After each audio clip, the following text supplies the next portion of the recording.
खुलुमबाय स्टुडियोआव आं उदांस्रि मुसाहारि मेट्रिक आरो हायर सेकेन्डारि जोबथा आनजादाव उथ्रिसार जानाय दुखुथिया नखरनि फरायसाफोरनो रांखान्थि अनसुंथाइ गथायदों इउपिपिएलनि दैदेनगिरि अशोक गयारिया। देग्लायनि मेट्रिक आरो हायर सेकेन्डारि जोबथा आनजादाव उथ्रिसार जानो हानाय फरायसाफोरखौ थुलुंगा होनायनि असिलायै बरायनायजों लोगोसे रांखान्थि अनसुंथाइ गथायदों इउपिपिएलनि दैदेनगिरि अशोक गयारिया। मख'नो गोनांदि क'क्राझार जिल्ला इउपिपिएल मिडिया सेलनि कनभेनर अशोक गयारिया सुबुं अनसायलु खामानि मावगासिनो दं। थांनाय माखासे सानफोरनिफ्रायनो इउपिपिएलनि दैदेनगिरि अशोक गयारिया देबरगाव बिटिसि बियाबनि सिङाव थानाय दाब दाब गामिफोराव देग्लायनि मेट्रिक आनजाद आरो हायर सेकेन्डारि जोबथा आनजादाव उथ्रिसारनाय दुखुथिया नखरनि फरायसाफोरखौ बरायनाय हाबाफारि लानायजों लोगोसे बिथांमोनखौ गोजौ सोलोंथाइ लानायाव एसेब्लाबो हेफाजाब आरो थुलुंगा होनायनि असिलायै गावनि फारसेनिफ्राय रांखान्थि अनसुंथाइ होबोदों। बिनि अनगायैबो लोमजानाय बेरामिफोरनोबो रां अनसुंथाइ होदों अशोक गयारि बिथाङा। थिग बेबादिनो दिनैबो क'क्राझार जिल्ला देबरगाव बिटिसि बियाबनि मावरियागाव प्राइमारिनि सिङाव थानाय बावरागोजा गामियाव मोनसे हाबाफारि खुंनायनि गेजेरजों मावरियागाव प्राइमारिनि सिङाव थानाय गुबुन गुबुन गामिनि मेट्रिक आरो हायर सेकेन्डारि जोबथा आनजादाव उथ्रिसार जानो हानाय दुखुथिया नखरनि फरायसाफोरखौ बरायनाय हाबाफारि लादों। अशोक गयारिनि बेबायदि हाबाफारि लानायखौ फरायसाफोर दिथागिरिफोर आरो ओनसोलनि सुबुंफोरा बाख्नायनायजों लोगोसे अशोक गयारिनिसिम साबायखर जासिदों।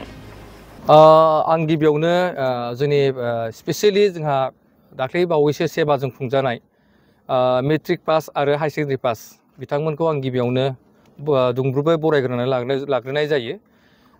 दिनै नैबे मावरियागाव बिसिडिसिनि सिङाव थानाय जोंहा नैबे बावरागोजा जिथु माने नाबार्डनि जि न' बे न'आव गासै 26 जन फरायसा फरायसुलि जायफोरा दिनै गोरिब नखरनि जायफ्रा दिनै बिमा बिफा दङ माने बिथांमोना हाजिरा मावनानै जायो आरो जायफ्रा दिनै बिमा बिफा गैया मावरिया थ' बिथांमोना गोबां बेबायदि एडमिसननि गेजेरजों प्रब्लेम जादोंमोन जायनि जाहोनाव बिथांमोना आं जि हायो एसे बिथांमोननो ड्रेसनि थाखाय आइ कार्डनि थाखाय जाहाथे अनसुंथाइ होनो हायो बेखौ लानानै ओनसोलनि मानसिफोरजों सावरायलायनानै बिथांमोना आंनो लिस्ट हरनाय मथे बेबायदिनो फैनानै आङो दिनै बिथांमोनखौ बरायनो मोननानै आं जोबोद गोजोननाय मोनदों आरो आं आसा खालायो जे बिथांमोना गुबुन गुबुन कलेजाव फरायनाय फरायसाफोर आरो बिथांमोना एडमिसना जाजोब्बाय। सोरबा जनता कलेजाव माने एडमिसन लादों, सोरबाया रामफलबिल कलेजाव सोरबा लादों, सोरबा पाटगाव हाई सेकेन्डारियाव, क'क्राझार गभर्नमेन्ट कलेजाव, क'क्राझार माने कमार्स कलेज आरो क'क्राझार नाराबारि कलेज बेबायदिनो बिभिन्न कलेजफोराव बिथांमोना मा होनदों गाव गावनि एडमिसनफोरखौ लाजोब्बाय आरो बिथांमोनखौ दिनै बिथांमोनजों दसे जोङो मा होनो माखासे कलेज लेभेलनि बाथ्राफोरखौ सावरायलायनानै मोननानै आं जोबोद गोजोननाय मोनदों आरो आसा खालायो बे फरायसाफ्रा बिराद मोजां मोजां फरायनाय गथ'फोर दङ जायहा बेहाय फार्स्ट डिभिजन मारिनाय दङ, सेकेन्ड डिभिजन लेटार मारिनायबो बेहाय स्टुडेन्टफोर दङ। दा बिथांमोना जाहाथे इयुन जोलैयाव जाहाथे सासे मोजां अफिसार जाहैनो हायो, मोजां मानसि जाहैनो हायो बेफोरखौ लानानै जों एसे बेहाय स्टुडेन्टफोरखौ लानानै जों एसे सावरायनाय मोनसे हाबाफारि लानाय जादोंमोन। बेनि अनगायै बेबायदिनो जि हायो जोंनि समस्तियाव देबरगाव समस्ति हिसाबै आङो खना खनला जायफोरनिफ्राय एसे रिपर्ट मोनदों जायफोरा आंनो खोन्थाहरदों बिथांमोनजों थांनानै जिखिनि हायो आंनिफ्राय आं अनसुंथाइखौ होबाय थादों आरो इयुनाव बिथांमोननि फरायनायाव माबा मोनसे जुदि उसुबिदाफोर जायोब्ला आं जिहेतु बेहाय थानाय फरायसाफोरखौ बुंदों मालाबा जुदि बिथांमोना मोजां लेभेलाव जुदि फरायनानै मालाबा जुदि उसुबिदायाव गोलैयोब्ला आंखौ गोसोखां अब्ला आं बिथांमोनखौ हानायखिनि आं सहाय खालामगोन होननानै आं बे बाथ्राखौ बुंदों आरो बेबायदिनो आं सानदों जे समाजाव जायफोरा प्रब्लेमाव गोग्लैना दं बिथांमोनखौ जेब्लायबो माने गसंथानानै जि एसे हायो आंनिफ्राय मा होनदों बिथांमोनखौ सहाय खालामलांनो थाखाय आं जेब्लायबो जानजि खाफ्रागोन। सारा जोंनो अनसुंथाइ होदों आं जोबोद गोजोननाय मोनदों जेनोखि ड्रेस सुहोनो आइ कार्डनि थाखाय अनसुंथाइ होदों आं जोबोद गोजोननाय मोनदों। आंना बिसिस्था नार्जारि क'क्राझार गभर्नमेन्ट कलेजाव औ माबायाव मेट्रिक पास एडमिसन लाबाय। आं दा आंनि गिबियावनो मोजां मोननाय साननिसिम रोजा रोजा साबायखर थाबाय। आंनो सारा अनसुंथाइ होनायनि थाखाय आं रोजा रोजा साबायखर बावो सारनिसिम।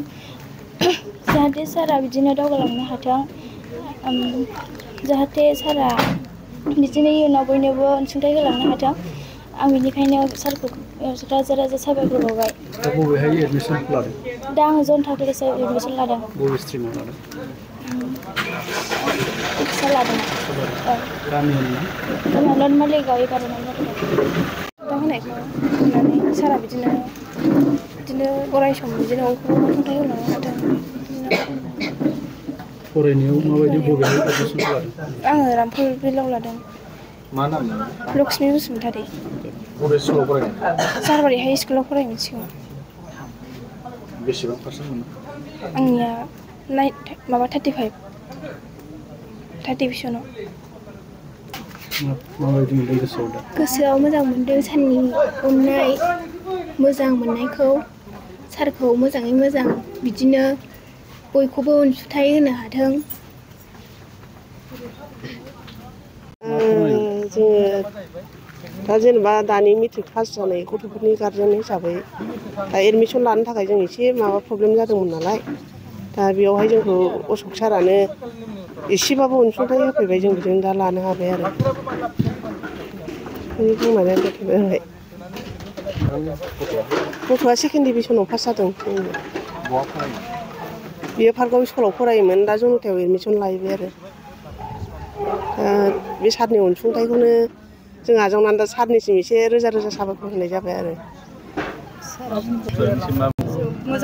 सार मोजां मोनदों जोङो दा अनसुंथाइनि होनायनि थाखाय सारनि थाखायसो रोजा रोजा साबायखर बावबाय जों जोंखौ अनलांनो हादों। जोंना फार्स्ट डिभिजन थांदों जेबो लेटार थेटार मोननाय जायाखै। फार्स्ट डिभिजन थांदोंबाबो उमानन्दआव हाबोमोन आंना फिसाजोआ। फरायनायाव माबायदि सुबिदा होनो हादों? फरायनायाव जोङो मोजां सुबिदा होदोंमोन। उन्दैयाबो एसे बिराद नाजादोंमोन एसे लेटारफोर मोन्थों नंनानै बिराद माबा खालामदोंमोन आरो दा खाफालानो गाज्रि गथ'आ बिराद गोसोखौ मोजां मोनाखै लेटार मोनगौबा सानथारदोंमोन दा गैया लेटारखौ मोनाखिसै फार्स्ट डिभिजनाव थांनाय जाबाय। दा बे माबायाव कस्तुरबा गान्धीयाव दोनहैबाय आरो आं उन्दैखौ। फरायनाय खरसाथ' बिदिनो न'आवनिफ्राय गारनाय जायो जोङो बिदिनो हाजिरा हुजिरा मावो बिदिनो बिफायाबो मिस्थ्रि मावो जोंहा न'खरावबो बिराद जारलाखाना जों गायै फुयैबो मोनजाया हायानो गैखाया नालाय जोंहा बिदिनो खामला हाजिरा मावनानै जों जाहोयो आरो फोरोङो उन्दैफोरखौ। आरो दा हौवासायाबो बिदिनो फार्स्ट डिभिजन थांदों फिअआ हौवायाबो माबायाव इउनियनाव हगारदां खुनुरुखुम हाजिरा हुजिरा मावनानैबाबो ओमफ्राय दा अनलाइन फाथायनानै दं आरो एडमिसन लाथ'वाखै।